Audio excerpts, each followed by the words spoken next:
Christmas ഈവിൻ്റെ അന്ന് ഞാൻ വെറുതെ സ്വെറ്റർ ഇട്ട് കൊടുത്തത്. അപ്പോൾ തൊട്ട് ക്രിസ്മസ് പ്രസൻറ്റ് വെയിറ്റ് ചെയ്തിരിക്കുക, കിട്ടാതായപ്പോൾ അവിടെ വിഷമിച്ചിരിക്കുക. പിന്നെ ക്രിസ്മസ് മോർണിംഗിൽ അതെ ഞങ്ങൾ കുറച്ച് ലേറ്റായി ഗിഫ്റ്റൊക്കെ എടുക്കാൻ. കൊക്കയുടെ ഗിഫ്റ്റ് കിട്ടി. ഇതിപ്പം അൺറാപ്പ് ചെയ്യുക. ചെറിയ ഗിഫ്റ്റ് റാപ്പ് ചെയ്ത് കൊടുക്കുമ്പോഴൊക്കെ എപ്പോഴും കൊക്കോ ഇങ്ങനെ അത് അൺറാപ്പ് ചെയ്യാൻ നോക്കുമായിരുന്നു.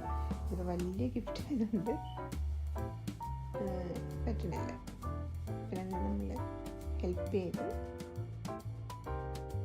അങ്ങനെ അതൊക്കെ അൺറാപ്പ് ചെയ്തു. ഇപ്പം അതിൽ നിന്ന് ഒരെണ്ണം എടുക്കാൻ വേണ്ടിയിട്ടുള്ള കഷ്ടപ്പാട്. അതിൽ നിന്ന് സെലക്ട് ചെയ്ത് അതെടുത്ത് കൊടുത്തപ്പോൾ ഹാപ്പി ആയിട്ട് എൻ്റെ ബെഡിൽ പോയിരുന്നു.